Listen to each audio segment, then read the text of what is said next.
कल तीजा हुई ना, तीजरी की कथा, जैसे बाबा बोलते हैं ना, तीजरी की कथा, जो माने यही कि जैसे तीजा जो मनाते हैं लोग, करते हैं ना, कि शंकर जी और पार्वती जी का विवाह कराते हैं, है ना। तो वास्तव में यही है कि पार्वती माने जो पर्वत की तरह दृढ़ निश्चय स्थिर बुद्धि है, जो शिव जी माने क्या, भक्ति में तो शंकर को ही शिव जी मानते हैं, वास्तव में तो शिव जी निराकार है ना।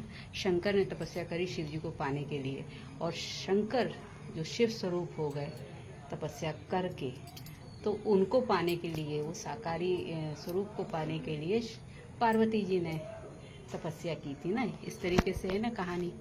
तो विवाह संपन्न हुआ। फिर उसके बाद जैसे कहते हैं कि गणेश जी का जन्म हुआ। वास्तव में जैसे बोलते हैं कि कहानी है, कथा है कि वो स्नान कर रही थी पार्वती जी, तो शंकर जी आए तो दरवाजे में बैठे हुए थे गणेश जी, तो उन्होंने रोका तो शंकर जी ने उनका सिर काट दिया। ये सब कथा कहानी है, हालांकि ये सब प्रतीकात्मक है। कथाओं के माध्यम से कुछ समझाने की कोशिश की बुद्धिजनों ने, संत महात्माओं ने, ऋषियों ने, लेकिन हमने सीधे सीधे वही कहानियां ले ली स्थूल में, है ना। सोचने वाली बात है कि इतना मैल पार्वती के शरीर से निकला कि वो उपटन या जो भी मान लो, वो इतना निकला कि वो मूर्ति, वो एक गणेश जी का स्वरूप बन गया। ऐसा हो सकता है क्या? वास्तव में जब उन्होंने तपस्या करी तो देह अभिमान पूरी तरह से उन्होंने खत्म किया। तो वो जो देह अभिमान, देह का भान, अहंकार जो होता है ना, पूरा अध्यात्म, पूरा ज्ञान तो इसी का ही है ना, इसीलिए है। तो उन्होंने पूरा तपस्या करके अपने अहंकार को, अपने देह भान को सब खत्म किया। तो वो जो स्वरूप है उससे फिर बने गणेश, माने कि गुणों के देवता, उनको जन्म दिया। माने क्या, अपने अंदर वो आत्मा में उन गुणों का जन्म हुआ। जब देह भान खत्म करते हैं तब वो आत्मा में गुणों का प्रकटता होती है। तो ये है। और सोचने वाली बात है कि शंकर जी ने सिर काटा और फिर एक निर्दोष प्राणी, एक बच्चे, हाथी के बच्चे का सिर काट के लगाया। क्यों भाई? उसका भी तो लगाया जा, जैसे हाथी का लगाया जा सकता था, ऐसे ही गणेश जी का जो ओरिजिनल सिर था वो लगाया जा सकता था, अगर मान लो कथा के अनुसार। पर ऐसा क्यों नहीं लगाया? तो वास्तव में सिर जो गणेश जी का दिखाते हैं, हाथी का सिर, हाथी का शरीर बहुत बड़ा होता है ना, और एक कान जो होते हैं वो सूप की तरह होते हैं। तो हर चीज उसमें भी एक मैसेज छुपा हुआ है कि कान के अंदर भी वही बातों को जाने दें, अंदर अपने वही बातों को प्रवेश होने दें। जो जैसे सूप होता है वो पटक पटक के, क्या कहते हैं ना, वो कचरा अलग कर देता है और अन्न अलग कर देता है। इस तरीके से अच्छी बातों को ही जाने दें, बुरी बातों को रोक दें। इस तरीके से जैसे सूंड है तो वो सूक्ष्म छोटी छोटी सुई को भी उठा लेता है, तो बड़े से बड़े पत्थर को भी उठा लेता है।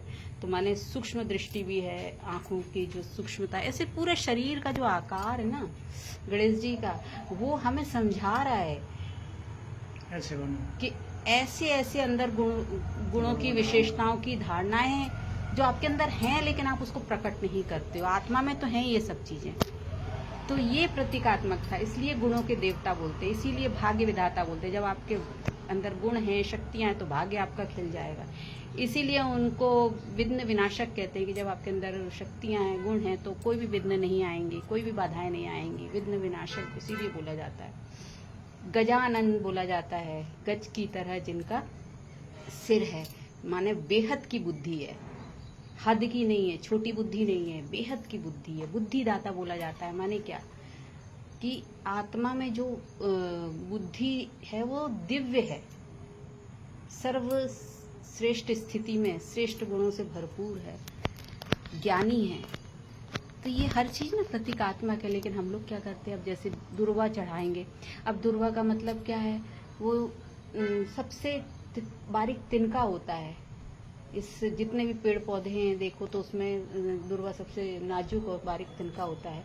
उसको चढ़ाना मतलब कि गणेश जो गुणों का स्वरूप होगा, जिसकी आत्मा में जो गुण भरपूर होंगे, तो वो एक छोटे से छोटे को भी वो स्वीकारेगा, है ना। तो ये प्रतीक, ये मैसेज दिया है गणेश जी के द्वारा। लेकिन हम लोगों का, मनुष्यों का अहंकार कितना प्रबल है।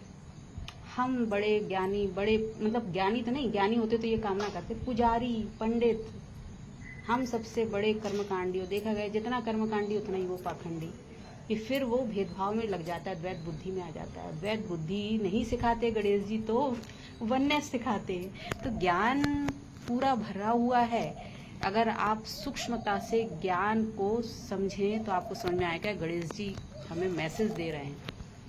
शंकर जी बन के आपने जब तपस्या करी और पार्वती बन के आपने तपस्या करी, तब गणेश का जन्म हुआ।